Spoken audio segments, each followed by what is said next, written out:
with no further ado, I give you Nathan Eagle.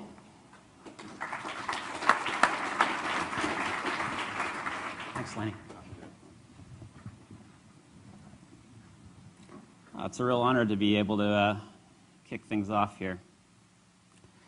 And also quite surprising that so many hands went up about TextEagle.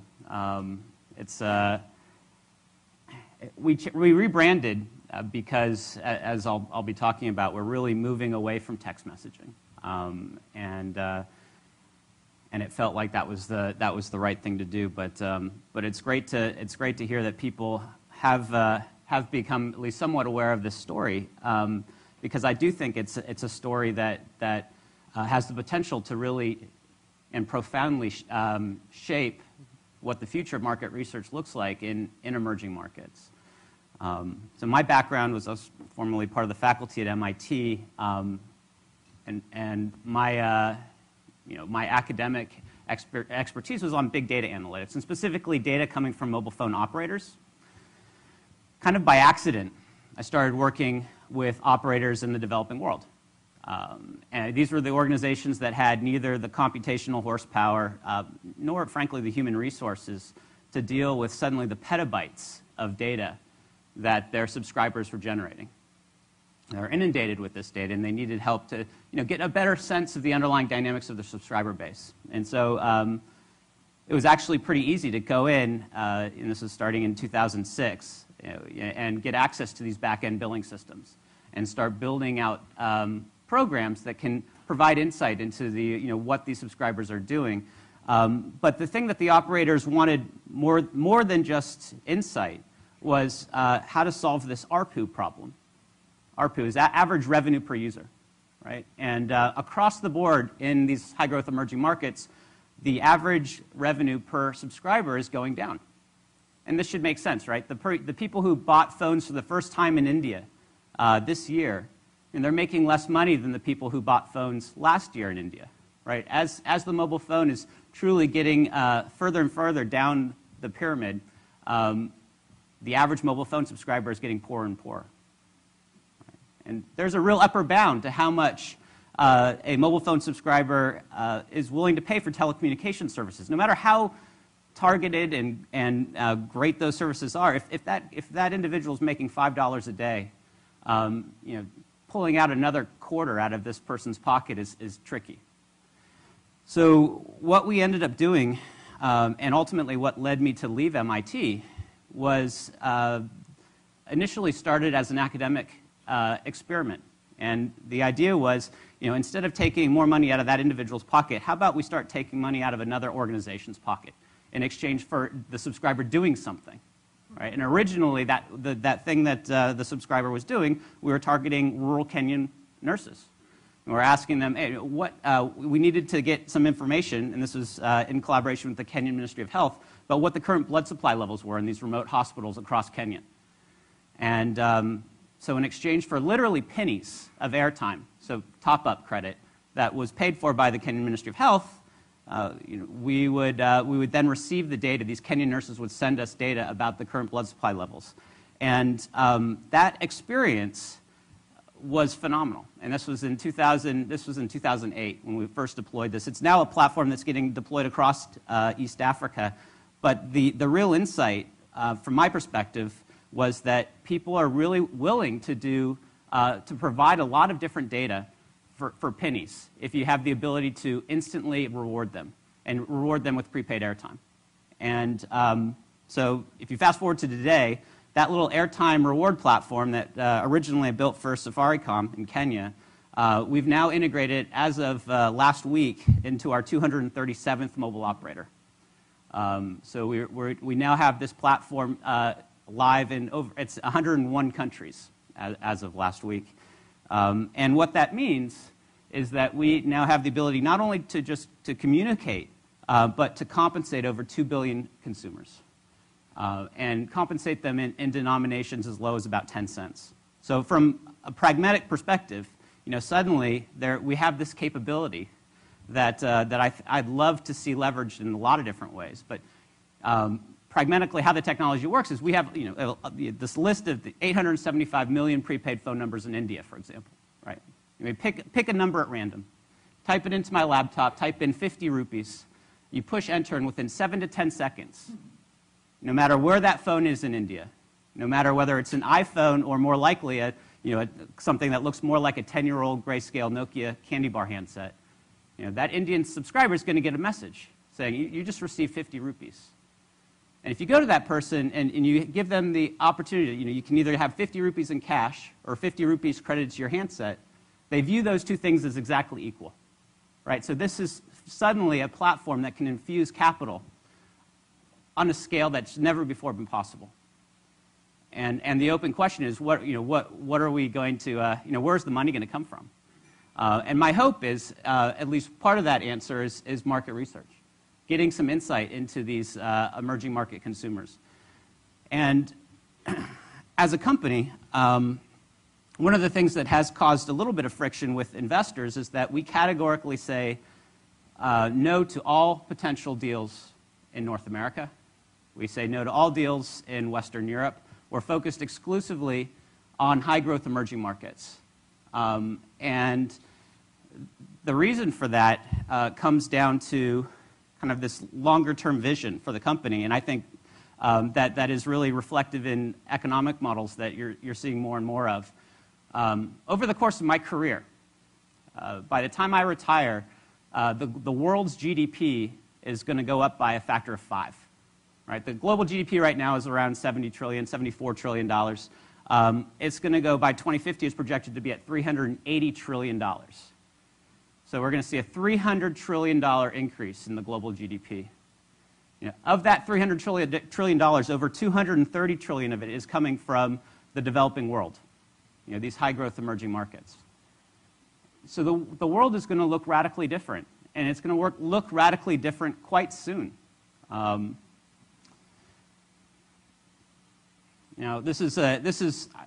love this plot.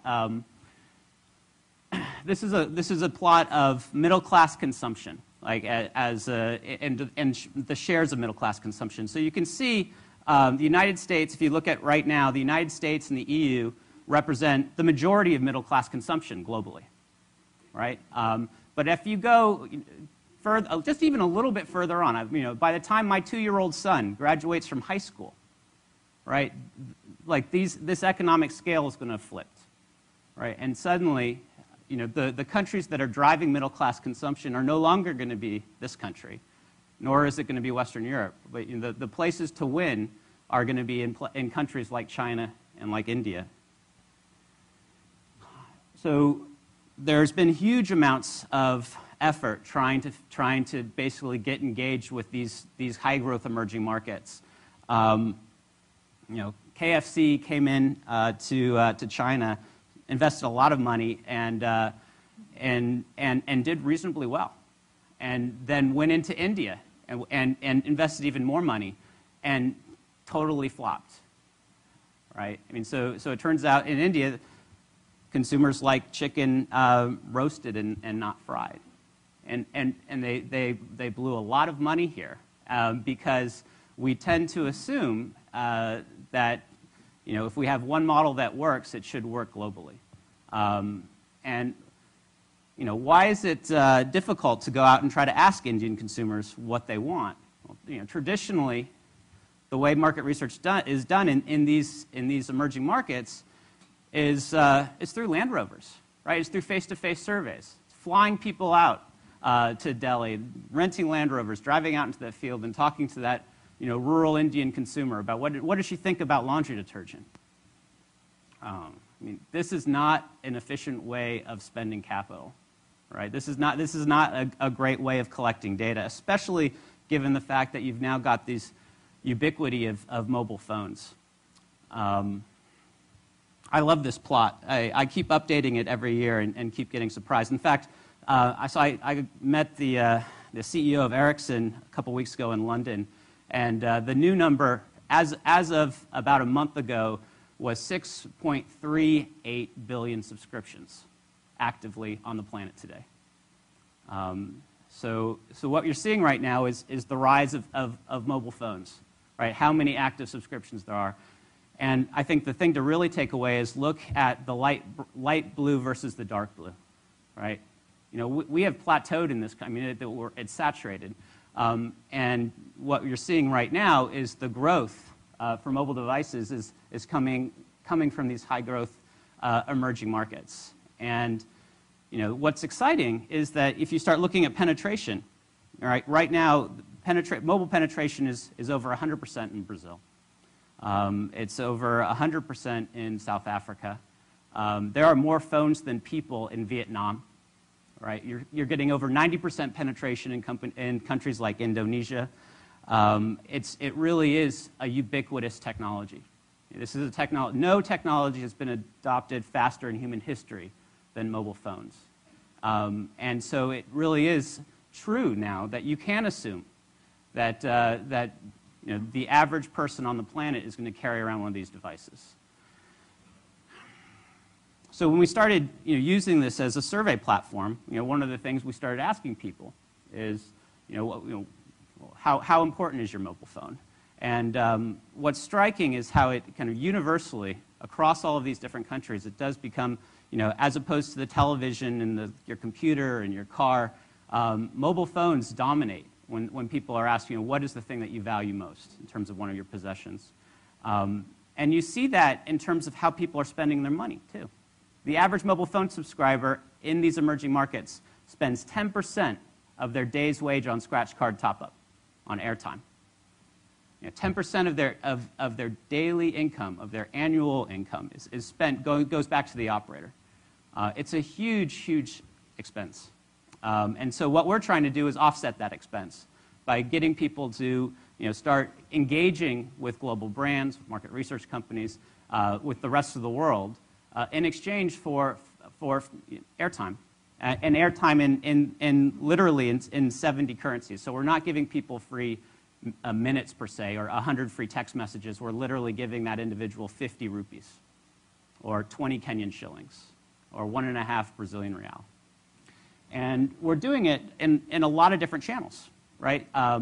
In some markets, the Philippines, for example, we're doing a lot of this type of research work through Facebook.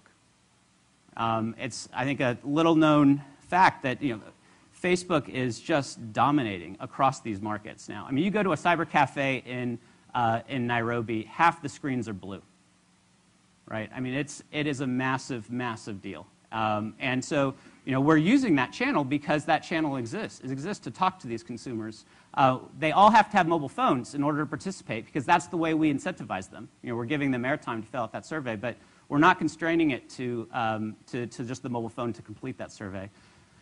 As we go down, though, and start looking at getting people to complete a survey on a mobile phone, what we're finding is that you really have to radically, in my mind, it's almost kind of educate these clients who have spent their careers doing face-to-face surveys, that you really have to change the question type. You have to change the question length and the simplicity of the survey in order to make it appropriate for a mobile handset.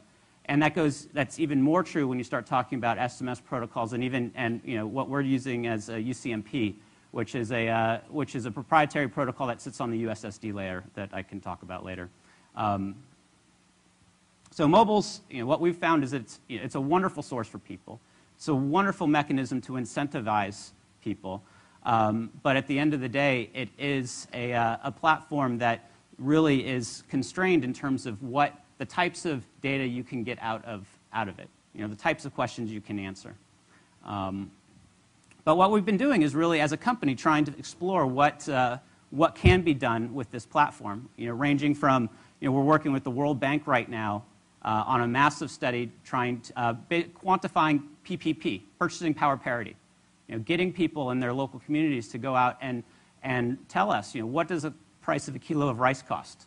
You know, how about what is the cost of a 2-liter bottle of Coca-Cola? Previously, the bank spent $77 million every 4 years flying professional price collectors out to 150 countries, and then going into these markets and trying to figure out what the prices are. You know, again, what an extraordinary, inefficient use of capital. And so this idea of being able to engage with people and provide them these incentives to do exactly the same thing makes a lot of sense. As does, you know, adding these people to an omnibus. getting people to, starting to track how, in one case, it's looking at candy consumption in Nigeria. We're working with the UN on a wide range of projects. One is to look at how people feel about their local government representation. And we're showing that we can replicate the same data that they've been getting in very expensive ways through Land Rover methodologies through this mobile platform. I'm going to end there. I know I've got a couple minutes left. Perhaps we can take a couple questions. But I appreciate the opportunity to speak here. And hopefully this opens some eyes about the opportunities here using mobile in these high-growth emerging markets. Thank you.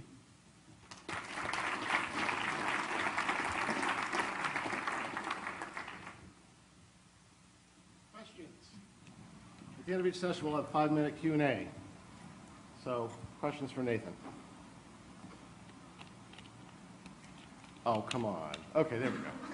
Could you elaborate in English as to what can you elaborate as to what UCMP is? I was intrigued by that. And what is? UCMP. UCMP. Do you know what USSD is? All right. So USSD is a billing protocol. So when you go to a country in these, any of these 100 countries, and you want to use your phone, you typically go to an airtime vendor and you buy a scratch card. You scratch that number off and you dial something like *141# and then that unique PIN and then hash again. You're not sending a text message when you're doing that. You're initiating a USSD session. And because we've integrated into the billing platforms of all these operators, it's a protocol that we can use as well. And so what UCMP is it's a way for us to use that channel to push surveys. So, and what's nice about it is, as opposed to consumers in this room, consumers in most of the world are very familiar with the protocol. And they also are cognizant of the fact that it's free. Whereas SMS has a lot of baggage associated with it in terms of its perceived cost, and in fact its true cost. UCMP is a way that you can engage with people on very low-end devices at no cost to the end subscriber. Was that in English? Yeah, All right. Yeah, that was good. Just one. Oh. Could you also just talk about smartphone versus non-smartphone penetration? Yeah. So we're getting very serious about Android, specifically for the China market. You're starting to see Android devices. I mean, it's funny. So I was in Kenya recently. I bought a $70 Android unlocked handset, and it looked like it was this ugly thing with a tumor in the back. I mean, it was just like this battery pack that had 2 hours of battery life. We're in this weird evolution of where we are with smartphones. You've got to believe that phone is going to get a lot better and a lot cheaper, and it's going to happen relatively soon. It's not there yet, but it will be. We're really putting a lot of emphasis right now on things like proxy browsers, feature phone, WAP browsers, Opera Mini, for example. But at some point soon, smartphones really are going to be a dominant platform in these markets. They simply aren't yet, though. I'm sure that makes our friends from Google happy to hear that in the room. More questions? Yes. Just have a quick question. Why leave U.S. and Western Europe behind? There's a lot of ways companies like Procter & Gamble can engage with a rural woman from Kansas. Right? That woman has a credit card.